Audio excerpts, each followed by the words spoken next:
Hi friends welcome to Karpagam channel. இன்னைக்கு நம்ம சேனல்ல நல்ல மணக்க மட்டன் சால்னா எப்படி பண்ணலாம்னு சொல்லிட்டு பார்க்கலாம் வாங்க। பண்றதுக்கு தேவையான பொருள் பார்க்கலாங்க। 1 ஸ்பூன் மல்லி, 1/2 ஸ்பூன் சோம்பு, 1/4 ஸ்பூன் கசகசா, 1/2 ஸ்பூன் மிளகு, 2 ஏலக்காய், 1 பட்டை, 2 கிராம்பு, 6 முந்திரி। இப்போ இத நம்ம வறுத்துக்கலாங்க। ஒரு தவா வச்சு 1 ஸ்பூன் ஆயில் விட்டுருக்குங்க। இப்போ நம்ம எடுத்து வச்சிட்டு இதல போட்டுக்கலாங்க। சிம்மில் வச்சு வருங்க, இல்லைன்னா வறுத்த மாதிரி இருக்கும், கருகி போயிடும்।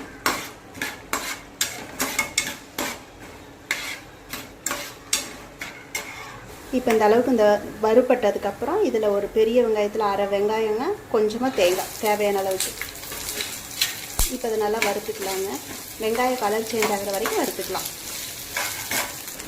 வெங்காயம் குக்கர் வச்சுருக்குங்க, தேவையான அளவுக்கு எண்ணெய் ஊற்றிக்கிங்க। 1 ஸ்பூன் எண்ணெய் போதுங்க।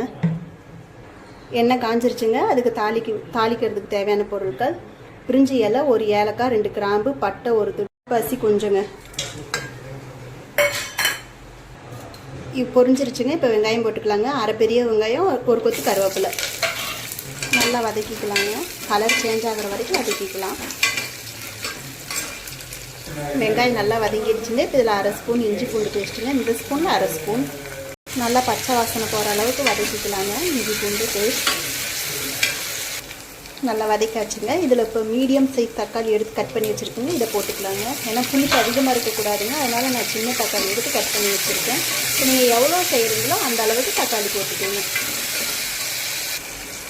தக்காளி அதிகம் நல்லா வதங்கணும்னு அவசியம் இல்லைங்க, ஏன்னா சால்னா தானே। இப்போ நம்ம இதில் மட்டன் போட்டுக்கலாங்க। நான் 100 கிராம் மட்டனுங்க। உப்பு தேவையான அளவுக்கு, காஷ்மீர் மிளகாய்த்தூள் 1/2 ஸ்பூன், பியூர் மிளகாய்த்தூள் ஒரு சின்ன ஸ்பூனில் 1 ஸ்பூனுங்க, மல்லித்தூள் 1/2 ஸ்பூன்। இப்போ இது நல்லா கிளறிக்கலாங்க। சிம்மிலே வச்சு கிளறுவோம், எண்ணெய் பிரிஞ்சு வர வரைக்கும் நல்லா ஒரு 2 நிமிஷம் விட்டுட்டு அதுக்கப்புறம் நம்ம தண்ணி ஊற்றிக்கலாங்க। இப்போ மட்டன் வதங்கிறதுக்குள்ளே இப்போ இதை நம்ம ஆறிடுச்சுங்க। இப்போ இதை அரைச்சிட்டு வந்துக்கலாங்க। நைஸாக அரைச்சிட்டு வந்தாச்சுங்க, நைஸாக அரைக்கணும்। மட்டன் நல்லா வதங்கிடுச்சுங்க। இப்போ நம்ம தண்ணி ஊற்றிக்கலாங்க, தேவையான அளவுக்கு தண்ணி ஊற்றிக்கலாங்க। நான் 3/4 சொம்பு தண்ணி ஊற்றணுங்க। இப்போ இது ஒரு கொதி வந்ததும் நம்ம அரைச்சி வச்ச பேஸ்ட்டை போட்டுக்கலாங்க। நல்லா கொதிக்குதுங்க, இப்போ நம்ம அரைச்சி வச்ச பேஸ்ட்டை போட்டுக்கலாங்க। இப்போ இந்த டைமில் உப்பு காரம்லாம் பார்த்துக்குங்க। இப்போ கொஞ்சம் மிக்ஸி ஜார் கழுவி தண்ணி ஊற்றிக்கிறேங்க।